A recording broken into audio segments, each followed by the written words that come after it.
Hello everybody, welcome to week 5 recap of the BFL here. We got the Miami Cyclones against the Dallas Marshalls. Now remember, the Miami Cyclones do not have their starting quarterback Rex Johnson for this one. And on the first and goal play, Kane goes for the screenplay, gets picked off by TJ Siegel, did not see him coming. But the Cyclones later on, near the end of the second quarter here, Tanner looking, rolling right, has Hansen wide open. He dives, and it does look short, but they called it a touchdown on the play, so they gave it to him. Here's Preston with the run off the left side, but he gets knocked down. And Ed Hale would pick this one up, the rookie linebacker who got player of the game last time. He gets a touchdown and is looking nice here in Miami. Pat Kane once again looking, but it gets picked off by Humphrey, and it was just a bad day all around for the Dallas Marshalls. Tanner gives it to BB Cash, and you know he's the best wide receiver in the game, so he's going to use his speed to get into the end zone here and just expand that lead. Later on here, 6-24, Preston trying to make something out of nothing, but he fumbled the ball again, and again Ed Hale picks it up. And that second fumble was devastating. As you can see, they're arguing in the background, but Keenan Preston usually never fumbles at all, but this time he fumbled twice. Tanner throwing a bomb to BB Cash as he got his second touchdown tonight. Yeah, it was an easy day for the backup quarterback, man. Very, very easy day. Later on here in the fourth quarter, throws it, another pick, Austin Pleasant this time. And yeah, that would basically end this game. But we got one more play off here, and it will be at the goal line. And Young will just run it into the end zone, make it 38-6. As Miami had no problem finishing them off today, as this was the largest margin of victory. 45-6 was the final score. And the Dallas Marshalls are going to have to go back to the locker room and mark something up. The Cyclones get another win on the season. The Oakland Grizzlies head to South Beach to go on and take the winless Knight Riders, who desperately needs a win here, as they start off the drive here. Harrison dropping back, looking. He's got Myers on the curl route, and I believe that was Keenan Vance that over pursued, and he is going to take that touchdown. Ja'Shawn Myers from the New York Jays here. But Oakland is going to respond back. Luke McCoy rolling to the right, looking all day. He's got, but he gets Jeff Cornell. He gets some good blocks, and he also gets a touchdown to respond to that. Here in the second quarter, it's tied up 7-7. They give it to Jonathan Pritchard. Jonathan Pritchard breaks off a good run inside the 20. Unfortunately, they just got a field goal out of that one. That was a great run, though.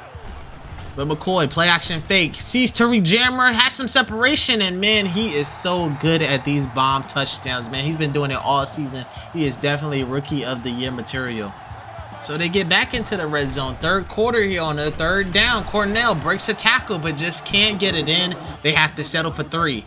Harrison dropping back, looking, trying to get his team back into the game. Throws it to, I believe that was Devontae Pritchard, but all he met was Mason, and he got his interception today.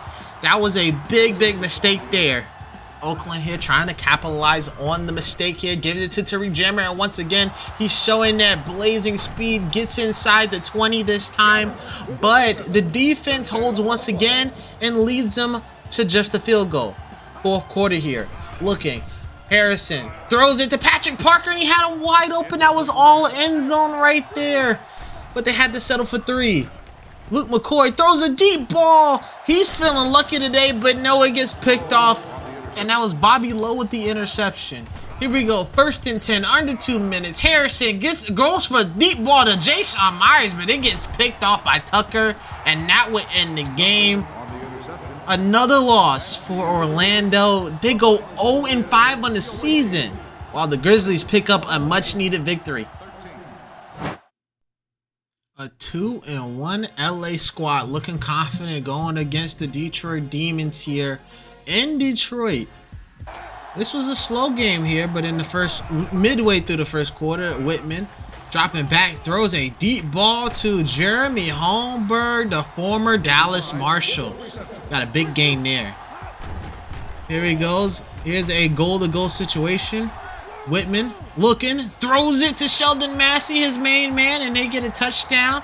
Great touchdown there, and it was 7-0. Speed up to the second quarter here. And they're back in the scoring position. Throws it into the corner to Travis Vargas. Man, what a smooth touchdown that was. Nate Whitman finally getting into this groove here with this team this season. They've had some struggles on offense, but they get 2 quick touchdowns there to be up 14-0. We speed up to the third quarter here, midway through the third quarter here. Shut, looking to the left, throws it to, I believe that was Sam Walter, and he couldn't get it. Fourth down, they go for it. They said no threes here today. Shut, looking. He's gonna scramble into the end zone. He dies, but he has a fumble midway, and it will go into the end zone for a touchback. So Whitman, trying to take advantage of this situation, throws it right to Tucker. A big INT there, and that would shake the game up for the Demons. So 1st and 10 here, still in the third quarter. Tamarick Clay finally gets a breakout run inside the 10-yard line so they can get some work done. So 1st and goal at the 9-yard line. Play action fake. He sees Dixon wide open, just crosses the plane to get into the end zone. And that was Detroit's first touchdown all day. Third quarter it took, but they finally got into the end zone. You speed up to the fourth quarter. Shut with the same play that he just got the first touchdown with, and Dixon is wide open again. They score, and they tie the ball game at 14. So we'll fast forward. Just under a minute left. Shut, looking, throws it to Curtis Preston. He was almost triple covered, but he got the big catch. Rutledge goes for a 42-yarder, but I'm not going to lie, I kind of short-armed it right there. I flicked it too fast, so we're going into overtime. I apologize, all Detroit fans. Detroit, they couldn't get it done, but this was such a clutch punt, I couldn't leave it out of the mix, man. What a great punt, a great bounce, and it gets it inside the 3. But here where it actually mattered. Third down, Whitman trying to get the end zone, but Seth Bynum, their draft pick, messes it up and he drops the ball. So Detroit's back on offense, and Shut throws a bomb out there, but they call Brad Emanuel on a controversial pass interference call. Should have been called, who knows, but it gets him into the range for Tamarick Clay to get another great breakout run to get into the end zone, and he does. A great touchdown there. He's celebrating, and they needed that win in the worst way. That is I believe that is their second win of the season. They are now 2-3, and the Detroit Demons get a much-needed victory at home. Our next matchup here is Kansas City hosting New Jersey. New Jersey really needing a win here. It was a high-scoring affair, so we speed up to the third quarter here where Phil Quick gets the ball, weaves through the tackles, and he was untouched for 80 full yards going into the end zone, tying the game here at 14 and diving into the end zone like he always does, man. What a great running back he's been. In the next drive, 1st and goal here, Hewitt at the 7-yard line looking, gets hit on the throw, but throws it to his main man, Ryan Clark, and they get the touchdown. He was injured on that play, but the next drive he did come back. So it's 1st and 10 here on that next drive. Murphy pump fakes. He's looking patiently for Mike Carroll to get open. He throws him open there, and he gets the big first down. 3rd and inches here, Murphy looking. He has Phil Quick, but they call it incomplete. So they challenge the play there, and he's clearly in bounds. They reverse the call, and it will be 1st and goal. So we speed it up here. 4th down near the end of the third quarter. Murphy dropping back, looking, throws it to old Mr. Reliable, Rodney Parker, for the touchdown. They tied the game there. Murphy dropping back here in the 4th quarter, running, going to the 40, the 30, almost inside the 20. They tried to get a little back juke there. A few plays later, 2nd and goal here. Goes for the play action there by Hughes, but Murphy barely avoids the sack and goes to the left corner and gets into the end zone for a touchdown. They take the lead 28-21. Great touchdown there by Murphy. Very, very athletic. Here on a 4th down, Hewitt throws a quick pass to DJ Faison. They get the 1st down. Hewitt dropping back again. He's been having a great day today. Throws it to Ryan Clark once again. He swerves off to the right, and he gets a big 1st down. Inside the red zone here, 1st and 10 at the 2-minute warning. Hewitt dropping back, looking. He is patient today, and he gives it to Dana Gaynor to get the big touchdown to tie the game there at 28 all. But they left a lot of time on the clock for Mr. Rashard Murphy. He is so good and so clutch at these situations here. Weaving through the tackles there to get Gross open, and he gets the 1st down. They have a lot of timeouts with only a little bit of time. Murphy drops back, throws it to Mr. Reliable once again, Rodney Parker. They call another timeout. Murphy, one more timeout left. Throws it to Mike Carroll. He gets the 1st down and gets them in the field goal range. This time Swain from 42 yards out. He hit one for week 1 with a game winner, and this time was no different. He hits a game winner and a must-win there. They did not get a win in 3 weeks, and they finally get that much-needed win, 31-28. I know what you're thinking. 4-star, you just had the epic music for Atlanta last week. Well, man, the Ohio Bulldogs came down here and they had another classic game, man. This was one of the best games I've ever seen. So Singleton starts it off with a quick pass to Keith Manning. And let me tell you, this team was efficient in this first half, man. They had a little bit of hiccups coming in, but they really were just a machine, man. They were ready for this game. So the next drive later, Singleton throws a dot to Jermaine Price once again, man. This rookie has been stunning us this season. What a score, 14-0. McPherson throws it. It gets picked off by Green. And Green takes it down midfield. And these guys, like I said before, was a machine. 1st and 10, the first play off. Wicks doesn't get touched.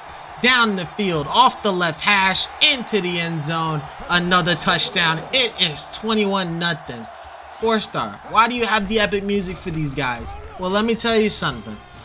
The Bulldogs, back in it, trying to get back in it. Tinsley gets out of bounds. Big gain there. McPherson dropping back. Once again, looking. Gets Cayenne Bowman, and he goes into the end zone for a touchdown now. It's only 21-7. It's only 21-7, but they're trying to make a go at it. McPherson dropping back. Gets Bowman again for another big 1st down. Puts him inside the 20. Looking at 2nd and 12 here at, I believe, the 14-yard line. McPherson looking, and he finds Gonzalez at the corner of the end zone for a touchdown. Another big clutch play. 14-21 here. Singleton, just under a minute to go in the first half. Gives it to Price. 1st down.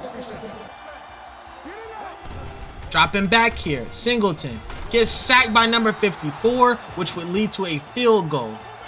Only 11 seconds left here in this first half, but McPherson sees a wide open Dakota Riley, and he gets it just inside the 5-yard line. Now you're thinking they should get a field goal here and just be down by 7. No, they try to go for it here, and Jean-Baptiste is just a tad late on that dive. He steps out of bounds, and it'll be halftime just down by 10. McPherson looking again. Looking, going off to the left side. He decides to run it here. Takes a tackle, but he clearly fumbled the ball there, and it's picked up by Sparks. So this is where the hilarity ensues. Singleton throws it. It gets picked off by Murphy. So now it's Ohio's turn. Ohio, 3rd and 6 here. McPherson making adjustments, looking, throws a deep ball, but it gets picked off. He tried to get Cayenne Bowman there, and it gets picked off by Reddick. This time, they can't capitalize on their turnover. So now it's 4th and 2. Singleton. On a 4th down. They could have went for 3, but no, they're trying to go for 6, and it gets incomplete. Very, very questionable calls today. McPherson looking, but he gets sacked. It's going to be a long game to go. They get a few yards there, and it makes it a 3rd and 12. 3rd and 12. Throws it into triple cover seemingly, but Riley hops up and get it. Very, very clutch. 2nd and goal here. McPherson throws it, but that is blatant pass interference there. Adam Hand tried to get the score there. There was not a lot of Adam Hand today, but it's 1st and goal. Jean-Baptiste gets an easy touchdown there. And they're getting closer now, 21-24. 4th and inches here in the 4th quarter. McPherson, another bold play as they're in their opponent's red zone. And they don't get it. Luckily for their defense, it only led to 3 points. But here we go. Jean-Baptiste fighting, and he does get out of all of that, and he goes right into the end zone for an epic touchdown. Incredible. 65 yards. How did he do that? Incredible. But they take the lead here after being down by 21. D. Singleton puts it into his own hands, going off to the left hash at the 20, still get tackled inside the 10 and takes it all the way inside the 5.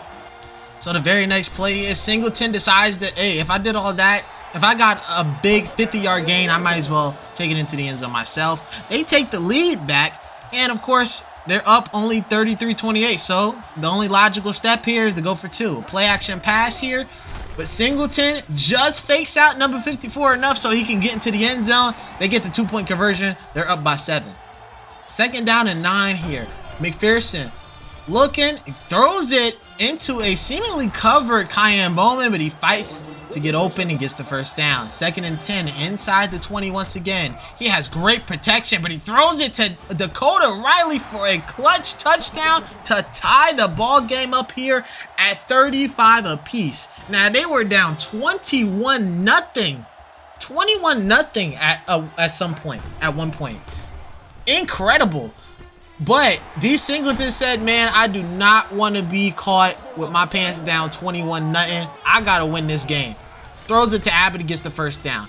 Williams gets a beautiful post route to get the 1st down. And they said if it worked the 1st time, it's going to work the 2nd time. Gets it on another post route, gets another 1st down with 3 seconds left. So Bronson, he hasn't been here all day. He should have been here for a few times, but he gets the game winner, and they get bailed out here 38-35. What an incredible showing. The Atlanta Bullets have another cardiac victory, man. They are incredible this season. All right, so as of week 5, I did play an extra game, so that's why the Dynamo's up here. But they did win that game, and that's a little spoiler there. But I'll still put it in the week 5 recap. The Dynamo, 4-1. The Golden Owls, 4-1. The Revolution, 4-1. All great teams, man. And the defending champs, the Cyclones, 3-1 after their bye week. An impressive victory there against the Marshalls. Bullets 3-2, Dragons 3-2, Kings 3-2, all still looking in that hunt there. We have a very, very competitive season here this year. The Bulldogs, after a 2-0 start, fall 2-2, and they're at 500. The Gold are 2-2. The Demons, after a good win, they go back to 2-3. The Grizzlies, after a good win, they go back to 2-3. The Marshalls are now sitting at 2-4. They desperately need a bye week or something to reassess their situation. They got blown out this week. The Scouts are 1-3. The Jays are 1-4. And the Night Riders are at a pitiful 0-5. So looking into the stats here, Ricky Bledsoe, he had an amazing game for week 6. So he's got 15 touchdowns and 1 INT with over 1,600 yards with a 131 rating. Insane. He's having an MVP season. He always said that he wanted to get MVP at the beginning of the year, and he's really proven his case here. Anthony Vales, 14 touchdowns, 4 interceptions, man. He is really making he's making himself known. He's really making himself known. Luke McCoy, 14 touchdowns. Kenny Harrison, 13 touchdowns. Shutt, 12 touchdowns. And then you got the rest here. D. Singleton, I will say, he has 11 touchdowns, but let's go to the rushing category. D. Singleton, let's go by touchdowns. D. Singleton has 6 touchdowns and over 400 yards. He is the #1 rushing quarterback right now. He has 17 touchdowns in total. That's most of any quarterback right now this season. Going to the receiving category, we got Keith Manning at 29 receptions. The most touchdowns right now is above and beyond BB Cash. He got 2 touchdowns in the game against the Marshals, and he had a 5 touchdown game, of course, against the Dynamo in the first week of the season. He is having a phenomenal year, and he's on pace to shatter his record of 17 touchdowns that he had last year, and he might destroy it this year.